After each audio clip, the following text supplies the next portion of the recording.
kumbaga nag-iisip-isip na kayo na lumabas ng comfort zone nyo. And when you do that, guys, talagang uunlad at aasenso kayo, mga kapiksi. Ito yung mga energy ng blessings, pag-unlad, pag-asenso, at saka tagumpay sa buhay. So, rolled into one, guys. Pero ma-experience nyo lang ito, mga kapiksi, kapag kayo ay sumubok na lumabas ng inyong comfort zone, guys. Kasi hanggang nasa loob kayo ng comfort zone nyo, unless yung comfort zone nyo ay talagang sobrang yaman na kayo, diba, na alam nyo yun, yung mga born with a silver spoon na tinatawag, yung pinanganak sila na mayaman na sila. So, kung ganyan, diba, okay lang yan.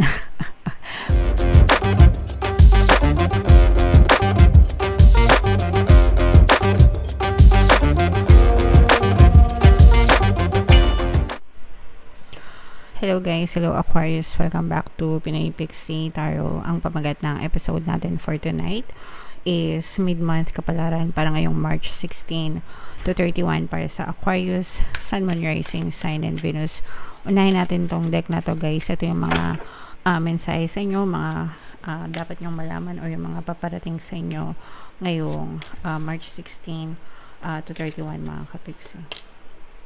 So, wow. So, napakaganda, napaka-positibo ng mga mensahe para sa inyo. Unang-una, we have plants, mga kapigsi. Ibig sabihin nito, guys, maraming available na resources, no, para sa inyo ngayong March 16 to 31.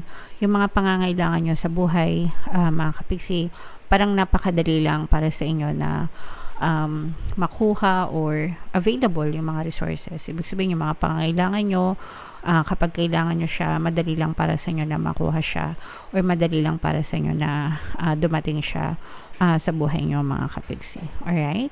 Okay. And ito naman, guys, harmony and relationship. Pagsamahin na natin kasi napaka-positibo nitong mensahe na to, especially pagdating sa relationship, mga kapigsi. Any kind of relationship, guys, whether platonic or romantic relationship pa yan, doesn't matter. But ibig sabihin nito, guys, nagkakaroon kayo ng harmonious na relationship with other people. Maganda yung takbo ng relasyon nyo sa ibang tao, mga kapigsi. There's abundance of love and abundance of happiness between you and other people, guys. So, syempre, kailangan natin palagi itong alagaan. Huwag nating i-take for granted yung mga tao sa paligid natin, guys. Okay? So, i-mind nyo yan, guys, sa comment section. Mind harmonious relationship, masayang relationship, abundance of love, abundance of happiness. Okay? So, tingnan natin yung ganap sa inyo, guys, ngayong March 16 to 31. Habang sinashuffle ko to, mga kapigsi, panoorin nyo muna yung video natin regarding sa ating paano mag-manifest ng abundance video course. Kapiksi, sawa ka na ba sa mga struggles at hirap sa buhay mo? Masipag ka ba at masikap sa buhay ngunit hindi ka pa rin umaasenso? Ilang beses ka na bang nag-attempt mag-negosyo at mag-invest pero palagi ka pa rin nalulugi? Sa pagkakataon na ito ay maaaring may subconscious beliefs ka na nagiging balakid sa iyong pag-unlad at pagyaman. Introducing, paano mag-manifest ng abundance video course. Dito ay matututunan mong ma-overcome ang mga balakid mo para tuluyan ka ng umunlad, umasenso, sumagana, maging matagumpay, successful at maswerte sa iyong kabuhayan, pera, trabaho, negosyo sa lapi at kaperahan ng bonggang-bongga. Dali, mag-send na ng email sa pinoypixitaro@gmail.com at simulan na ang iyong pagyaman ngayon. Alright, so sa lahat ng gusto mag-avail ng course, guys, naka-flash sa screen nyo. Una, meron tayong paano mag-manifest ng abundance video course. Meron din tayong paano mawala ang third party at magkaroon ng harmonious na relationship. And meron din tayong email coaching, manifest your desires using the law of attraction. So, sa mga interesado, mga kapiksi, mag-send lang kayo ng email sa pinoypixitaro@gmail.com. So, Aquarius, guys, kayo ay represent ng King of Swords sa ating spread. This is both negative and positive, pero more on positive ito, mga kapiksi, no? Meron ditong presence ng fire sign, Aries, Leo, Sagittarius. For some of you, maaaring may fire element kayo sa inyong natal chart or you may be dealing with a fire sign. Ang nakikita lang natin na negative energy dito, mga kapiksi, is yung mga limiting beliefs nyo, guys, no? Marami kayong, yung ibig sabihin, guys, marami kayong mga limitation na in-entertain sa isip nyo. Kumbaga, parang sinasabi nyo sa sarili nyo na hindi ko kaya yan, mahirap abutin yan, hindi ako pasado dyan, kaya ng iba pero ako hindi ko kaya, yung mga ganun mga kapiksi. So mababa yung tingin nyo sa sarili nyo or mababa yung kumpiyansa nyo sa sarili nyo mga kapiksi. And yung iba din sa inyo parang natatakot kayo na lumabas ng inyong comfort zone. And para sa akin guys, no, kaya nga siya tinawag na comfort zone kasi komportable kayo doon. And okay lang naman na nandun kayo sa loob ng comfort zone nyo kung kontento na kayo sa ganyang buhay, di ba? But kung nag-i-aim kasi tayo ng mas maunlad, mas asensadong buhay, it is necessary for you to step out of your comfort zone. Kasi yung comfort zone guys, parang ano yan, no? Kumpara mo yung fish pond sa ocean, di ba? Pag nasa fish pond ka, syempre maliit lang yung galawan mo, yun yung comfort zone mo. Kung ano lang yung resources na available dun sa comfort zone, yun lang yung pwede mo ma-experience sa buhay mo. Pero pag nasa ocean ka, mga kapiksi, dagat, karagatan, unli yan, no? Parang mang inasal. Unli, mang inasal, bikini man, di ba? So, unli, ibig sabihin, unlimited yung opportunities mo, unlimited yung resources mo, unlimited yung experiences na pwede mong ma-experience, unlimited yung mga tao na pwede mong makilala, unlimited yung mga lessons na pwede mong matutunan, diba? So, unli kapag nasa ocean ka. So, again, mga kapiksi, no, the only limitation na meron ka sa buhay mo is kung ano yung ini-entertain mo, no? Kung nililimit mo yung sarili mo na hanggang ganyan lang, definitely hanggang ganyan lang yung pwede mong ma-achieve, pero you have to overcome this. And nakita natin sa inyo na parang nagdadalawang isip na kayo mga kapiksi.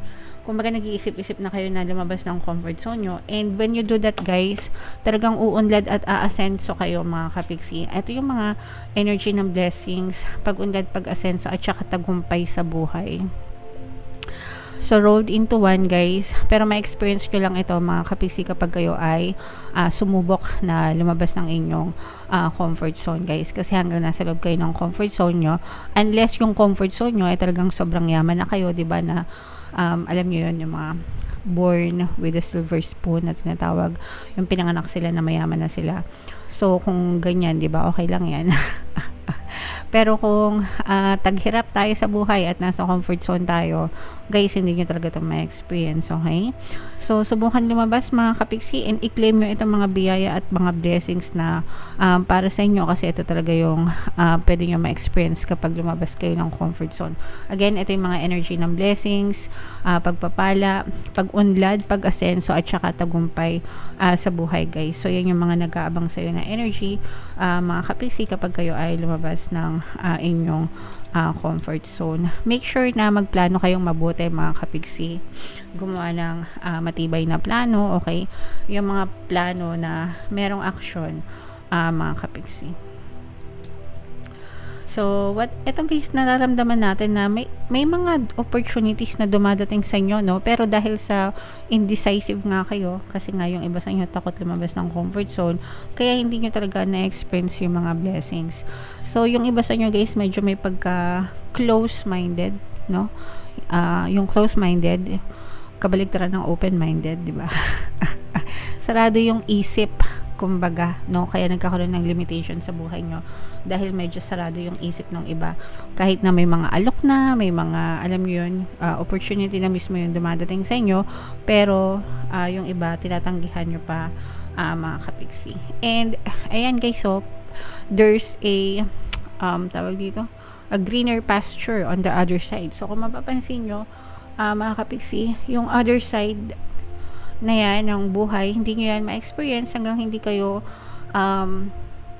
tumatawid, no, dito sa karagatan na to. So, ibig sabihin, hanggang hindi kayo lumalabas ng comfort zone nyo, let's say for example, ito yung comfort zone nyo, hanggang hindi kayo tumatawid doon, hindi nyo malalaman, may experience ko anong buhay meron doon sa kabilang side. Malay nyo, nandun pala yung mga malalaking opportunities para sa kayamanan, para sa pag-unlad, para sa pag-asenso, diba?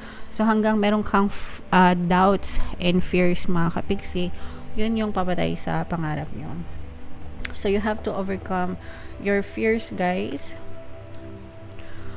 Kailangan nyo i-overcome yung mga takot nyo, yung mga duda nyo sa sarili nyo. Kailangan nyo palakasin yung inyong self-confidence, mga kapiksi. Remember, no, pagdating sa fear, guys, kailangan nyo i-overcome yan. Yung palagi kong sinishare sa inyo is yung line dun sa book na Dune or movie na Dune. Sabi ng author doon, I must not fear. Fear is the mind killer. It's a little death that brings obliteration. So, in layman's term, mga kapiks, ibig sabihin yung mga takot natin, yun yung mga pumapatay sa mga pangarap natin sa buhay. So, kung gusto natin ma-achieve yung mga goals natin, di ba? And umunlad at tumasenso, talagang kailangan natin i-overcome yung mga fears nyo. And in your case, guys, kailangan nyo talaga yan kasi yun yung nagiging dahilan kung bakit na-stuck kayo sa buhay nyo, mga kapiksi. Alright? So, comment down below guys if naka-resonate kayo. Ito guys, itong mga blessings na to, i-mind nyo na yan, no? Pero dapat talaga magkaroon kayo ng lakas ng loob, mga kapiksi. Ito mga blessings, tagumpay, pagpapala, pag-unlad, pag-asenso, yan yung mga very positive energies na nakita natin para sa inyo, Aquarius. So, bunot lang tayo ng isa pang card, guys, para sa inyong additional message for this reading. White light, mga kapiksi, no? Kailangan yung magtiwala. White light, yan yung gabay, mga kapiksi, no? Gabay sa inyong intuition, kumbaga spirit guides, no? Yung mga spirit guides natin, mga kapiksi. Yan yung nagsisilbi nating guard, protection, and shield. Ito yung white light na yan, guys. Okay? So, ito yung white light na yan. Yan yung nagsisilbing guard, bantay, protection, and shield natin against sa mga negative energies and against sa mga, alam nyo yun, masasamang tao, bagay, elemento, kaganapan. Our spirit guides, lahat tayo mga kapiksi ay may mga spirit guides, no? Simula nung pinanganak tayo, bawat isa sa atin ay may spirit guides, and ang number one trabaho nila is gabayan tayo, protektahan tayo, and tulungan tayo. So, etong shield na to, yan yung nagsisilbing protection natin mula sa ating mga spirit guides. So, wag kayong matakot, no, na lumabas ng inyong comfort zone, and you will always be guided and you will always be protected, mga kapiksi, by your spirit guides. So, yeah, just go and have fun, di ba? Basta palagi nyo lang sabayan, mga kapiksi, ng pagdadasal and positibong mental diet, yung mga action nyo para talaga makita kayo ng mga resulta. Alright? Okay, so comment down below, Aquarius, if feeling nyo naka-resonate kayo dyan. And yung mga magaganda dito, guys, i-mind nyo na sa comment section. For more tarot readings, guys, ito yung playlist nyo. Ito naman yung ating success stories ng paano mag-manifest ng abundance video course. Click here to subscribe, guys. Ito yung ating mga pampaswerte subliminals. Thank you for liking, sharing, and subscribing. See you again next time. I love you all, mga kapiksi. Have a nice day. Bye-bye.